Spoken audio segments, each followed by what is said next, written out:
Joining us now is Chad Brownstein. He is a co-founder and vice chairman of Banc of California, one of the fastest growing Southern California depository institutions. Thanks so much for joining us here on America's Forum. Thank you. Chad, that warning to the banks that we just mentioned came from the Federal Reserve Bank of New York. In your opinion, is this a case of banks not changing their ways or a case of federal regulators being too soft when it comes to enforcing the new rules? I actually believe that with the Sarbanes-Oxley rules that were put into place many years ago, that the United States banks are as strong as they've ever been. And now they're in a position to continue to manage through any world issues that may come up. But the United States has done a great job for the past 5 years of reconciling the problems that occurred with the banks that went through the crisis. And I believe this banking system in the United States is as strong as it's ever been. Chad, there are some reports concerning European banks about to fail their stress tests. If they do, might this have a ripple effect on American banks and a ripple effect harming our economy? I focus more on the economy. The economic part of that aspect is we have a trading partner that's not as strong as it used to be. So from the export standpoint, it may be tougher on the United States. We're not as tied globally as we have been in the past to European banks as we ultimately went through our own crisis. So we're ring-fenced a bit, but having a tough economy in Europe and a banking crisis there is certainly not the best thing that could happen for our economy. But ultimately, we've done a good job in the last decade of reining in our own issues, and I feel like we'd be able to withstand any of the European problems. Certainly, they've been prevalent now for 4 or 5 years to date, so there'd be nothing shocking to us. But certainly, we want them to stay as strong as they could.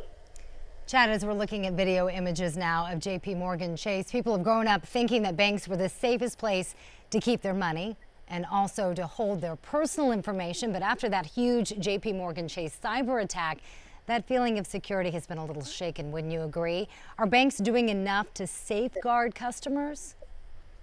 Banks have really done more than it's ever done historically to prevent cyber attacks. The dollars spent per asset that each bank holds is at its highest level with relation to IT. So the United States has been at the forefront of re-engineering its IT strength, and we're pursuing many different alternatives in the U.S. to ensure that the safety of the bankers in this country is as strong as it's been. The dollars per deposit is as strong as we can hope it could be at this point, and we have as good a momentum in maintaining that depth and strength as we could possibly ask for. Chad, to that point and to the security breaches, we're hearing talk about the debit cards and electronic tracing. Are you prepared as a banker to make the necessary changes? It may involve laying out some capital here, but to make the changes to confound the possible hacking of information on debit and ATM cards? Well, you have to be ready as a banker or part of the banking community to protect the bankers and the customers in the United States as much as you can. And so whatever it takes to ensure customer safety, to ensure that the banking system in the United States is working in a way that defends the customer, that's the way the mind share, I think, of the U.S. banking community is working today. And I think every bank out there has it at the top of their mind to ensure the safety and sanctity of the depositor that they have. Chad, some critics have argued that banks have become too big to manage. Do you agree with that criticism? Well, certainly there's been some talk of that lately.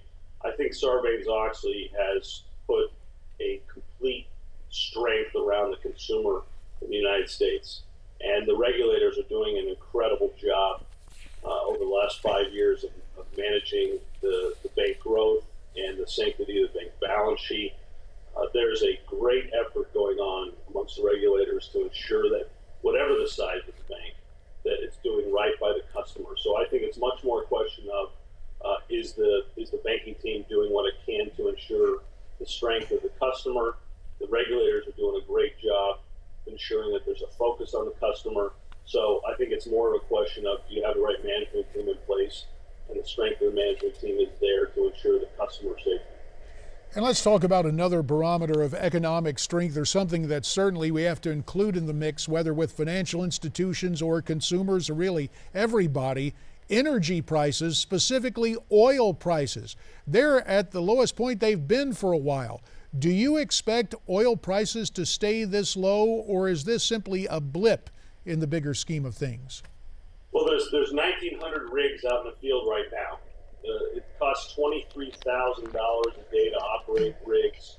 We have 16 states in the fracking industry.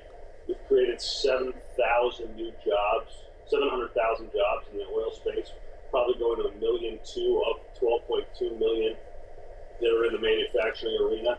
The oil business in the United States is as strong as it's ever been. The question is whether the administration is going to help perpetuate this strength. We need pipelines in this country, we need Keystone, and then when it comes down to it, with OPEC watching very closely at $80 oil prices, we're in a position where the U.S. can take full command of its own destiny in the energy realm. Whether that's $80 a barrel or $70 a barrel or $90 a barrel, I believe the consumer is going to benefit greatly by having the U.S. become energy independent. We have the resources. We need to focus on the ability to take our oil and export it. Right now, we're 10% of the world's production. We're looking at 11, 12 million barrels a day. We need to export more than 2 million barrels. We need the strength of the U.S. to reside in our own jobs, our own production, and that starts at home with our own administration focusing on the development of our program in the energy space. And we'll have to leave it there, Chad. One thing we cannot buy is more time. Chad Brownstein, our thanks to you. We'll have you back real soon. Now a Newsmax Now update.